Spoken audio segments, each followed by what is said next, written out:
Before we watched TV shows and movies on Narcos, and even before Pablo Escobar's rise to fame, there was one man who was the ultimate narco. He lived the narco life of greed, money, and power, but found a way to reclaim his life and use his astonishing experiences to empower others to live a life of hope, meaning, and redemption. Welcome to the Narco Mindset Podcast, where Dr. Jorge Valdes shares his journey through life before and after the Medellin Drug Cartel, from torture and multiple prison sentences to how he refocused his life onto a path of principles learned as a narco.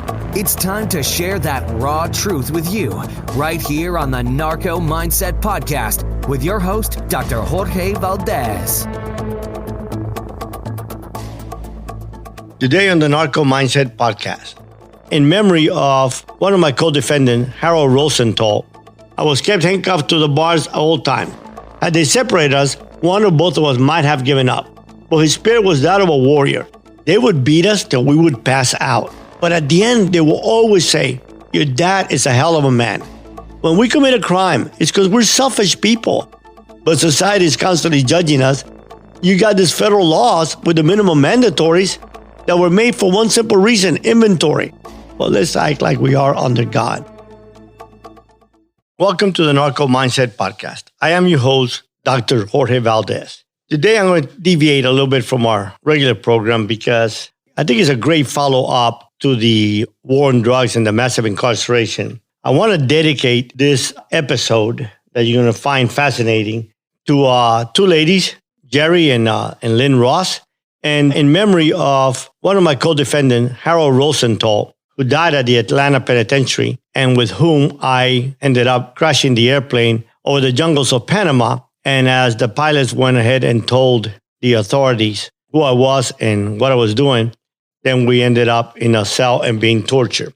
Jeri wrote a wonderful book that I've been reading, and I really don't read a lot of books about this, because, I live this life, so I really don't need to hear about what somebody else has lived. But it's called See You in the Sky. And it's about her relationship, with her father, who was absent because Harold was quite a character.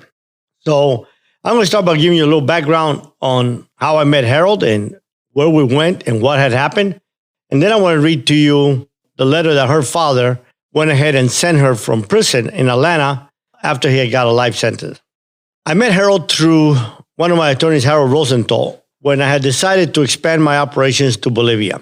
Manuel did not want to back me on this operation. He thought it was too dangerous. We're making already between $1 to $3 million a month. So why go to Bolivia and deal with those people when he had had a really bad experience?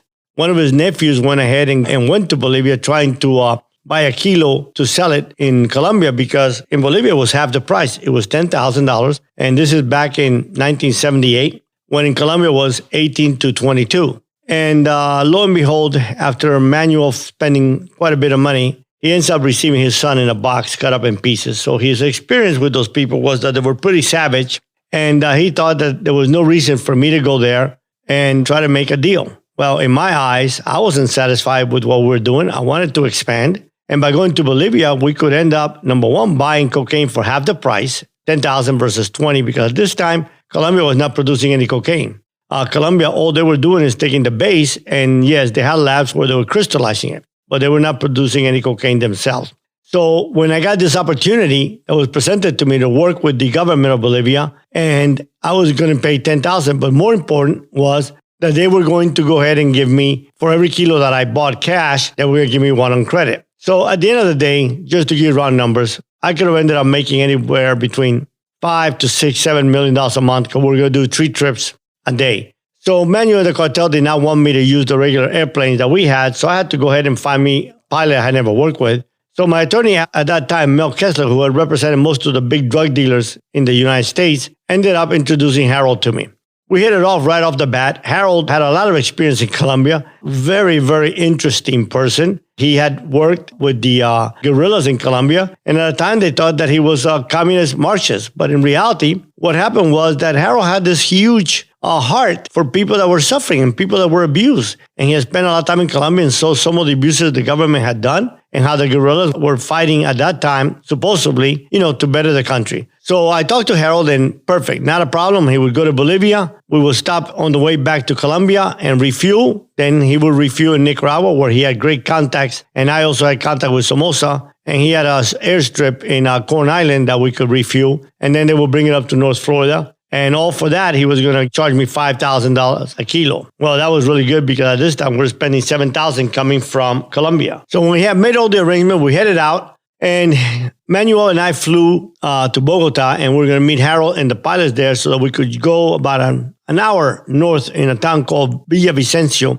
and look at the airstrip with the pilots, and so they would know where to come back to. And this was really my first interesting experience with Harold. Somehow Harold got to the hotel before we did. I had the presidential suite of the Bogota Hilton at that time.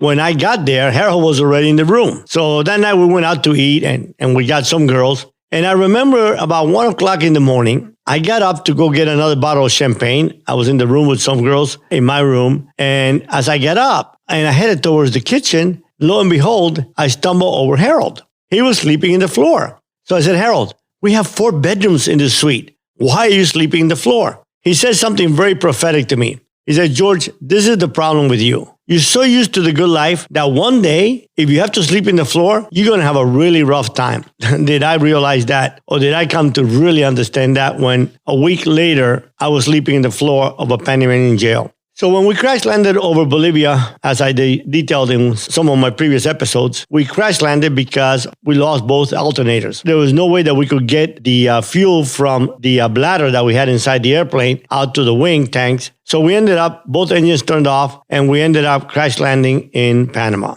Harold's first reaction, which I should have listened, was get the flare gun and blow up the airplane. We had 200 kilos of cocaine inside. We had ether. And I'm like, look, I'm not going to blow up. There's about $7 million worth of reasons there why not to blow it up. I mean, we were selling each kilo for $70,000 in California at that time. So I'm not going to blow it up. And anyways, I know what to do if something happens because these authorities in all Latin American countries can be bought pretty quick. Well, it was very difficult. We had to jump off the airplane because the airplane nosedived. So there was really not an easy way for anybody to go and search the airplane unless they brought a ladder and climbed on the airplane. So we thought that we were pretty secure. So we jumped out with our briefcases, and when we jumped out, sure enough, the military came. I had $10,000 in a hidden compartment. I had about $500 cash in my pocket. So I took out $200 and I gave it to the head guy, the sergeant in charge of that little precinct. It was in a little town called Chiriquí in the province of David, which is about an hour from Costa Rica. And I told him if he could take me to a hotel, I would get some people to come tomorrow and fix the airplane. I mean, the airplane was gone. All I was going to do is get somebody to come over, pick up the cocaine, and we're going to send it over through Costa Rica because we had spent $1 million at that time in helping elect the president of Costa Rica. So I made a phone call. He took us to a little hotel. I made a phone call, and sure enough, they ended up waiting for us and telling us no problem. They will send the car the following day, and then we'll go to Costa Rica, and from there, we'll figure out how to get the cocaine to Miami. Well, lo and behold, that was my first big mistake. I should have told the sergeant what we were doing and given him $2,000, $3,000, and he would have made sure that he himself would have taken it over the border. But this is what happens in life. When you cross these lines and you get away with things and you start getting this God complex, where you think that nothing can happen to you, you ended up getting overconfident. And that's where we made those critical mistakes that have lifelong impacts. It's like a gambler. The worst thing can happen to a gambler when he goes to Vegas is win the first time because he always thinks he's going to win again. Same thing with a drug dealer, same thing with anything that we do in life that's not just right. People that use drugs, people that use cocaine, they thought, oh, I can control this. It's not a problem. Well, I ended up seeing people blow fortunes trying to buy that cocaine to give them that false high so that they would think that they were invincible. Anyways, what ended up happening, I gave him my passports to the sergeant so they can get him, stamped. Little did I know he had to call Panama. When he called the city of Panama, immediately my name jumped up. Before you know it, the DEA was there, the consul general was there, and the head of the G2 forces. So they came over, they found the cocaine, and when we went back to the station from the hotel to pick up our passports, we got immediately arrested. The next day, the attorney general came, and I said, listen, don't waste my time or your time. How much money for me to get out of here? How much money to get the cocaine back? He said, the cocaine's been sold, but you can be out of here for $250,000. I said, no problem. Here's a number. Call this number, give this code, and you have the money here the next day. And sure enough, the next day when the money arrived, that night he came to see me at the jail. He said, look, I have it all arranged. We're going to transfer you tomorrow to the city of Panama. They're going to take you in front of the G2. The DA is going to be there. They're going to roughen you up a little bit. Don't say nothing. just keep quiet and just stick to your story that you thought you were carrying arms for the Sandinistas, and we'll let you go. We'll send you to Costa Rica. So I made my critical mistake. I told Harold the plan and what had happened, and then I made the mistake of telling the pilots, listen, stop being scared. I mean, these guys were 6'3", 6'4", big old Georgia boys, but they were petrified. Look, stop being scared, and it's all taken care of. I just bribed the Attorney General. They're going to take us, roughen us up a little bit, and then that night we'll be headed to Costa Rica. Well, when they took us to Panama City, the DEA was there, and the head of the G2, Lino, was there. They sat us in chairs against the wall in this empty room, almost like a small ballroom, 30 feet in length and 10, 12 feet in width. And they brought out this little Panamanian young kid, couldn't have been older than 20 years old, could not have weighed 100 pounds, soaking wet, about 5'3", naked, handcuffed. They threw him in the floor, and they stuck a broomstick up his ass, and blood just splattered all over the place. And they told us that they had just caught him with 75 pounds of marijuana. Imagine, we had 200 kilos of cocaine. So when that happened, the two pilots immediately broke. And not only did they tell them that my story was a lie, that I was the biggest drug dealer in America, they told them that I had just bribed the Attorney General.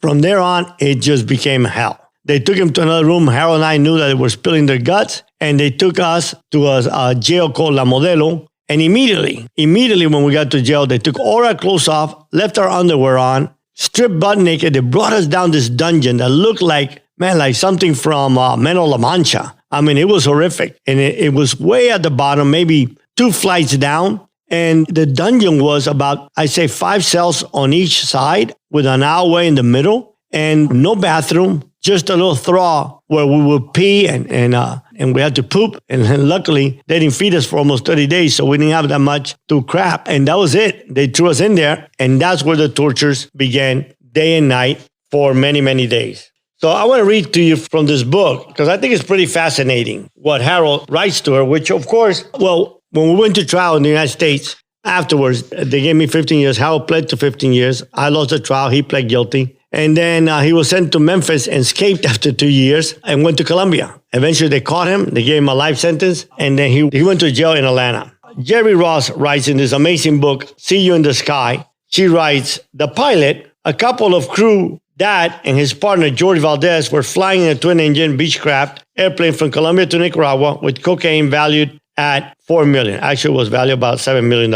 At 5,000 feet, flying at 200 miles per hour, they lost both engines and crashed moments later in a small open field lined by thick banana bushes. When Manuel Noriega, then a colonel in the Panamanian army, ordered his men to search the crash plane, they found the kilos of cocaine. My father, Jorge, who was only 22 at that time, were put in a jail cell and tortured in the valves of the Cárcel Modelo, the vilest prison in Panama. This prison had been condemned for 40, 50 years. I have never in my life seen anything so horrific. This was my father's story about their torture by Lino, the man responsible for getting information out of prisoners. So he writes to her, I was put in a chair, and whatever they did to him, we were both in the same cell. And thank God, that was actually what saved my life. They made the mistake of keeping us both in the same cell. So whatever they did to me, they did to him. So I was put in a chair with my hands cuffed in painful position under the chair. I was beaten and then taken to the dungeon cell. It was an old Spanish fort from over 200 years ago when Spain ruled the land. I was stripped naked. Nothing was in the cell, just a dirty concrete floor. I was kept handcuffed to the bars at all times. Lino's torture techniques were electric cattle prods, beating, gasoline thrown on me, and naked all day, and hit if I moved much, but I didn't talk. He went on to explain how he was able to survive such a brutal predicament.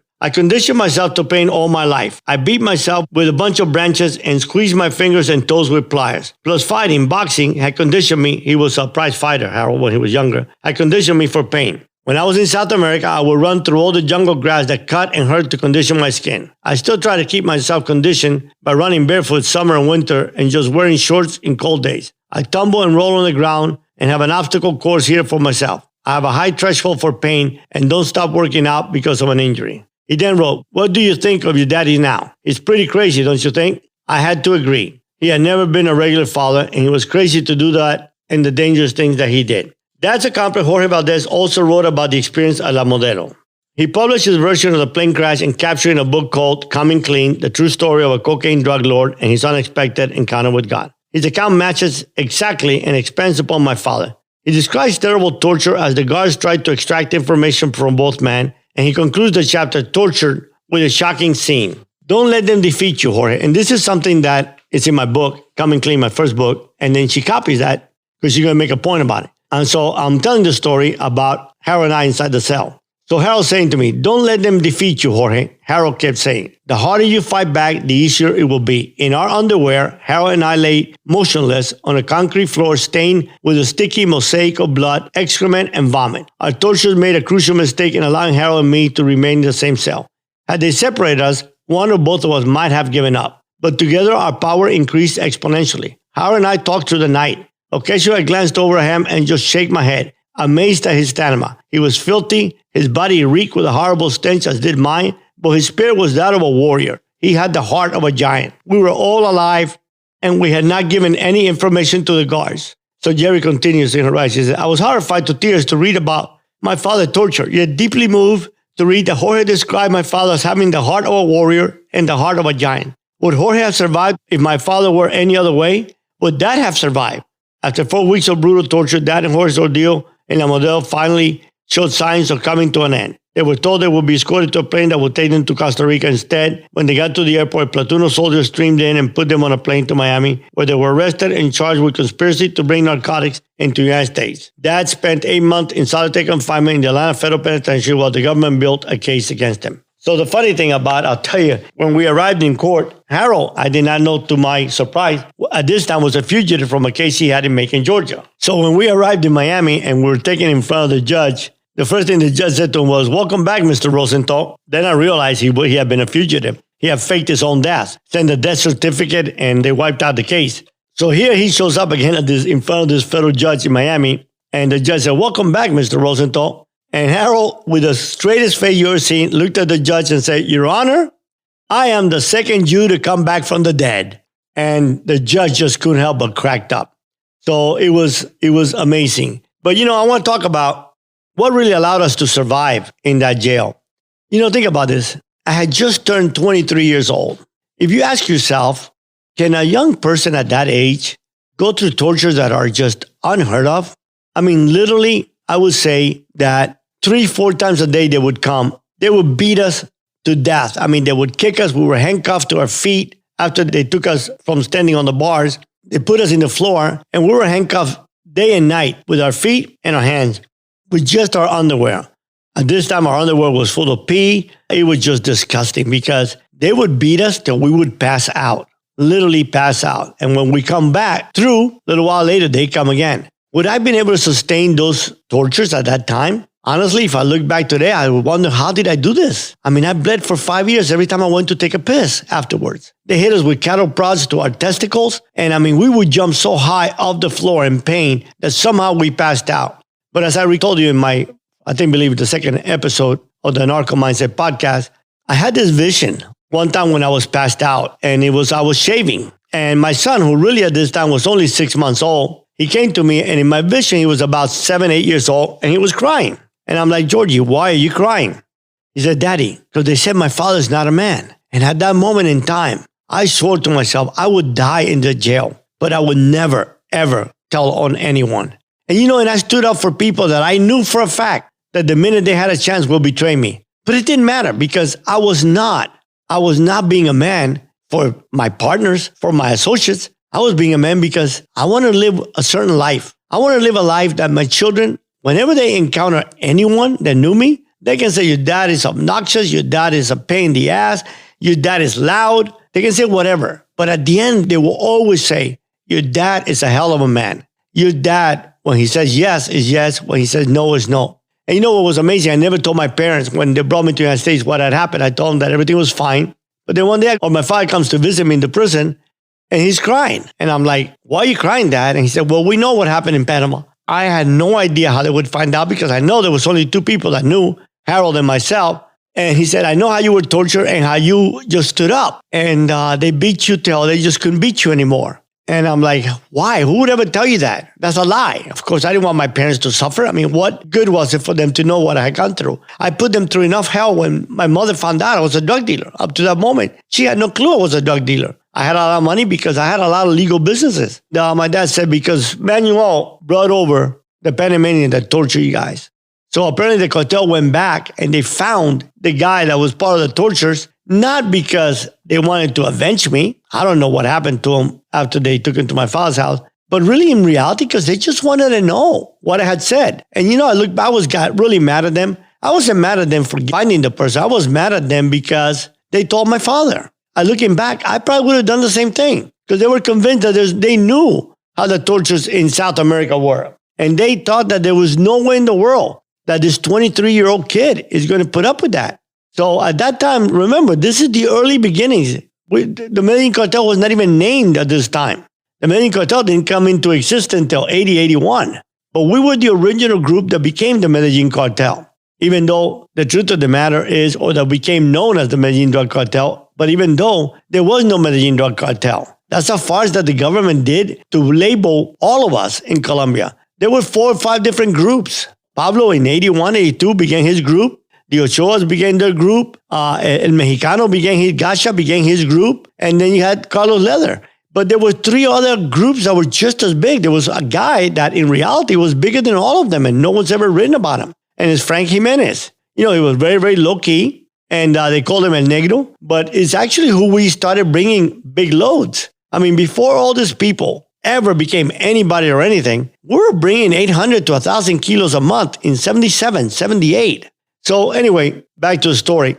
How could I survive those tortures? I look at it, and in life, if we have a mission, something that is real, something that we're willing to live with, it's amazing what the human body can take. To me, I'm almost convinced that I am alive because of Harold. Right across from us, there was this Panamanian kid who had been caught with 20 pounds. I've been there about 6 months. They had not beaten him anymore. He said they beat him the first 2 months. He spent his whole day licking the bars. He had lost his mind. And I said to myself, I want to die. I'm going to die here and I'll do whatever I can, but I'm not going to lose my mind. And Harold, Harold fought for me. Harold was like, leave him alone, beat me. He's just a young kid.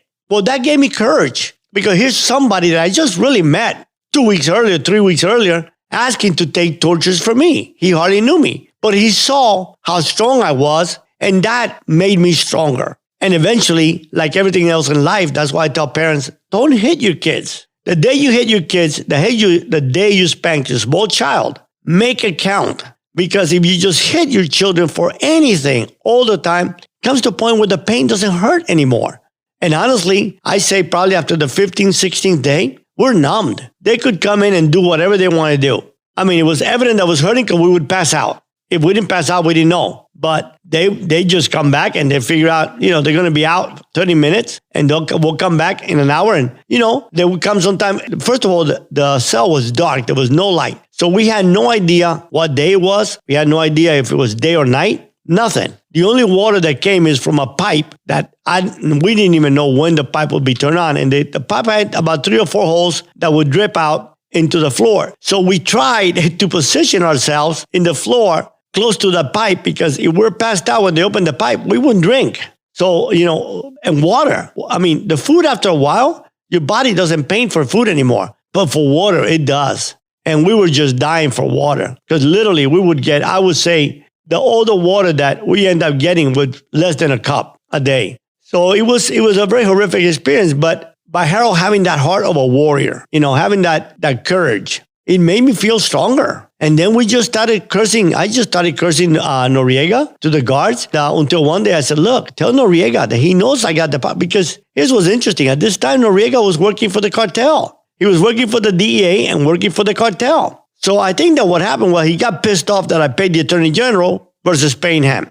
I ended saying to the guards, listen, tell Noriega to kill me. Kill me now. Because if he doesn't kill me, the day I get out, and I will get out of here, I'm going to come, I'm going to find him, I'm going to find his family, I'm going to rape his wife and children right in front of him. Then I'm going to shoot him. I'm going to cut him into pieces. Now, I'm not a killer. I've never in my life killed anyone. But in reality, the more I thought that I make it, the more dramatic I make it, I would force his hands and he would just tell him to kill me. Because I welcomed death so bad. To me, dying was a lot better than ever cracking. I got to a point that I wasn't cracking anymore. The thought of speaking or, giving in to the tortures didn't matter because we became numb to the pain. But my fear was not the tortures anymore. That was like eating 3-4 meals a day. My fear was losing my mind. My fear was being like that kid across, licking those bars day and night, scratching his head all over his body, and not having any idea where he was, what the world was about, or why he was even there. That was my fear, that I would lose my mind so bad that if they ever sent me to the United States, because I knew that eventually they would.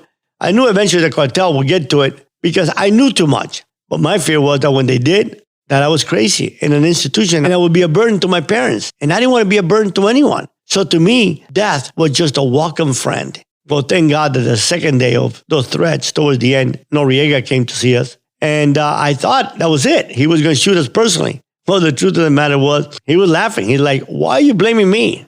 It was your pilots who ratted you out. And of course, you made the big mistake. You paid the wrong person. Well, I said, how much? He said, $250,000. It seemed like that's the going price in Panama because now, before, I paid $250 for 4 people. Now I'm paying $250 for just Harold myself.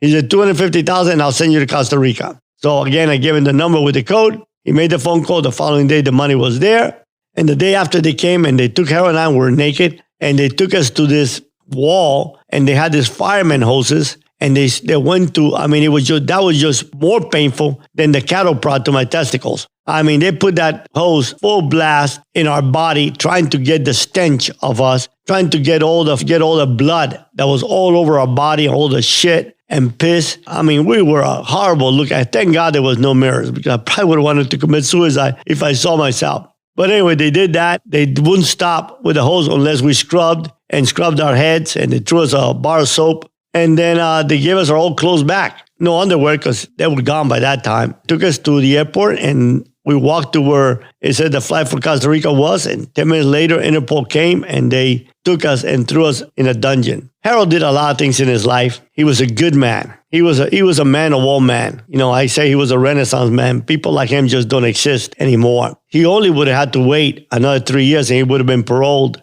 But in that jail in Memphis, he felt like a caged animal because he had lived in the jungles of Colombia for a long, long time.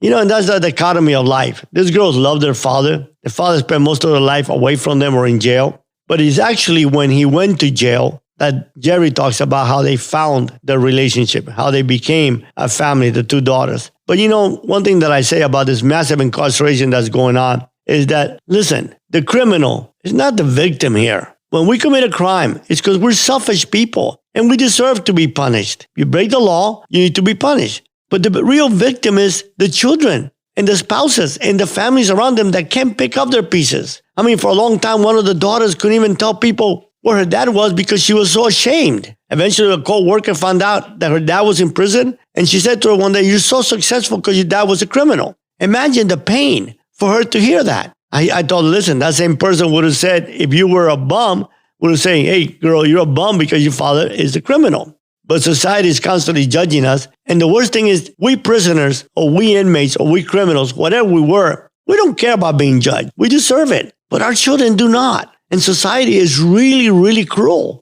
because the children are the victim. First, they don't choose to come into the world. Second, they don't choose their parents. And third, they don't choose their parents' choices and lifestyles. But yet they're the ones that suffer the consequences. They're the ones that must travel long and far to go visit their parents. Their father was in jail or their mother. They're the ones that have to receive those phone calls. They're the ones that don't have a father to tell them how to become a young lady, to protect them from predators, to protect them from guys taking advantage of them. Both of these girls are beautiful women. You know, and I just thank God both of them have become very, very successful. And in prison, her dad gave them a lot of wisdom. But here's another of the crimes of massive incarceration and this tough on crime statutes. Harold was given a life sentence without any possibility of parole. He was in his 70s and sick, and then in his 80s, and they would not release him, even though he had letters from many, many influential people. And he would go to his daughter. He was an old man now. There's nothing that he would have done wrong. In reality, all that Harold did was thinking that he was helping poor people in Colombia, guerrillas. I mean, it's a distorted truth, but it was his truth,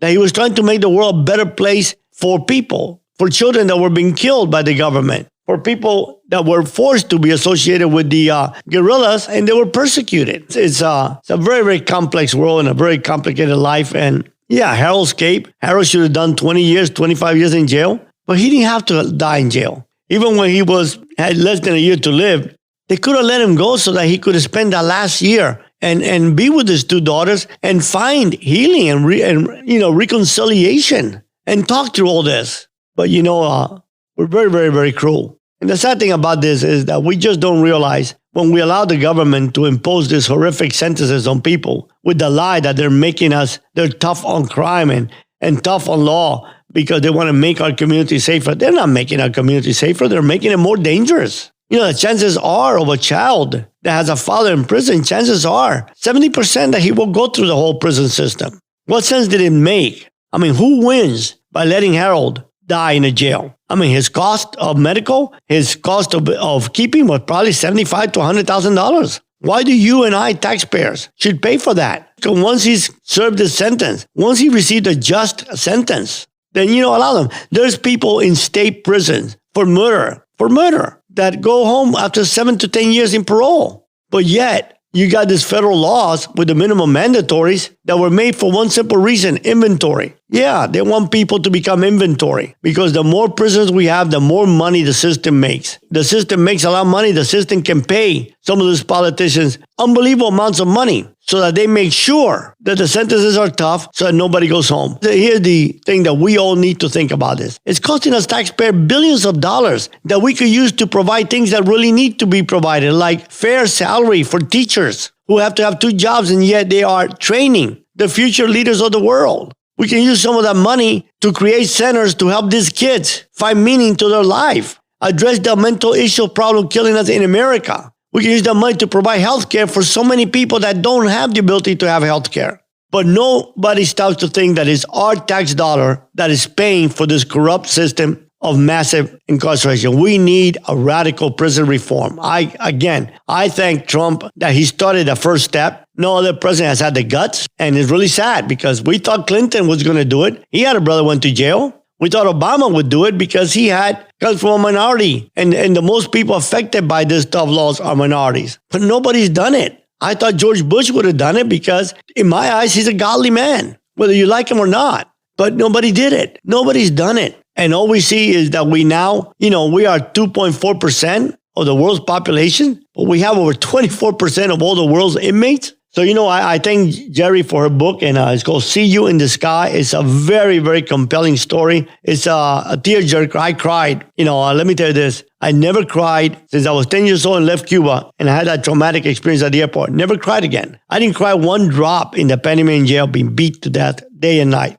But I guess after I became a Christian, I do nothing but crying. So maybe I become a wimp in my old age. But this book will definitely make you cry. I mean, it took me a while to even be able to record this podcast because in reality, it's hearing the tale of those 2 amazing young ladies and what they went through, how they missed their dad and how distant they were. And to then hear the news where the government of course, when they take your trial, you're bigger than Al Capone. Everybody is. I know people that are in jail, and I read the headlines, and I'm like, well, including with Harold, that he was the biggest drug dealer in the world. He was not, by no means. He wasn't what they would try to make him out to be. Yeah, he had shady characters, and he fell to an informant from the DA and the CIA that somehow touched on his mindset of revolutionary to try to make the world a better place. Remember now, this is the 70s. So this is early when the 60s and the 70s, I guess a lot of people wanted to be a communist Marxist, Harold would say, no, he wasn't a communist, but he had Marxist ideals. And those ideals was that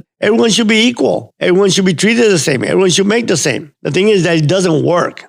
I had it when I was a young kid in college. I read those Das Kapital and I wanted to be, a socialist. But the truth is, then you grow up and you realize that capitalism is the best system. It just needs to be checked somehow. But the problem with socialism and the problem with communism is that it takes the incentive, the human incentive to be better and to be productive. Because if you're going to make the same as me and you're lazy and don't do shit, then why should I? I just sit back and just let you get my paycheck every month. And then therefore, we see it in Cuba, societies do not grow. Invention dies. Just that spirit of the capitalistic spirit of entrepreneur dies. And at the end of the day, then you are totally controlled. So See You in the Sky is a great book. It goes into much, much more detail about Jeri's experience, seeing her children grow up and not having a relationship with her father and her not having a relationship with her father and her sister too. But they're very, very close girls. They're amazing women and they've dedicated their whole life now. Jeri has dedicated her whole life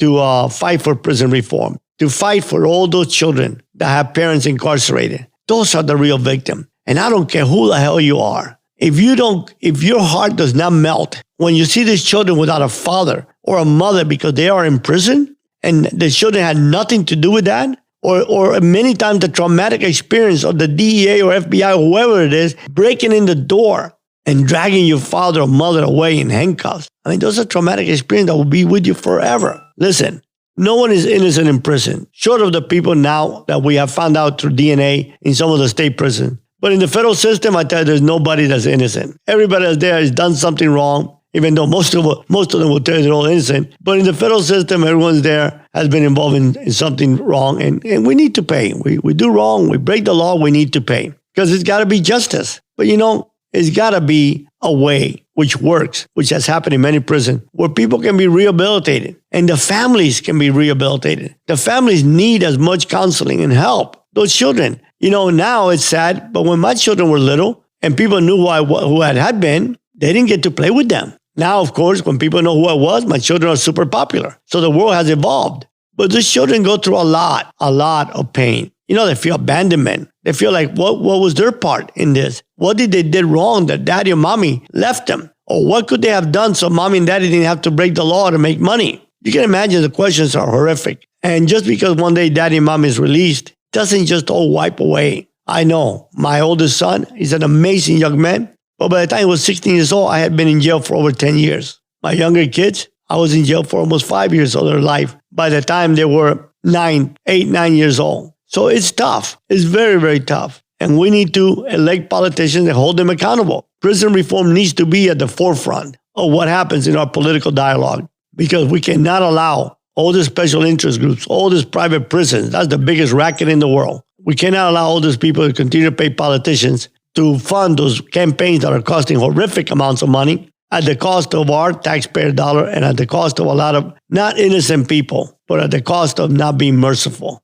God is just, but God is merciful. And if we say we are one country undivided under God, well, let's act like we are under God, because this prison sentence is a horrific situation. So thank you so much for listening. I hope that you learn things about people that you probably never heard stories like this before. But if you enjoy the podcast, please tell your friends about it, subscribe, help us to spread this movement that we're trying to do. You can go to our webpage at JorgeValdezPh.com, sign into our community, and you will get a PDF of my latest book, Narco Mindset, Freedom Edition. It is my mission to put 1 million books in the next 5 years in prisons across America. We are placing books left and right. The demand is immense. My book is transforming lives. And at the end of the day, if just one child does not continue in the cycle of criminal destruction and becomes a productive citizen, then it would all be worthwhile. So again, thank you for helping us to spread this message. There's nothing in it for me but the burden that I have in my heart to make this a better world and to give my children a better place to live, and my grandchildren and your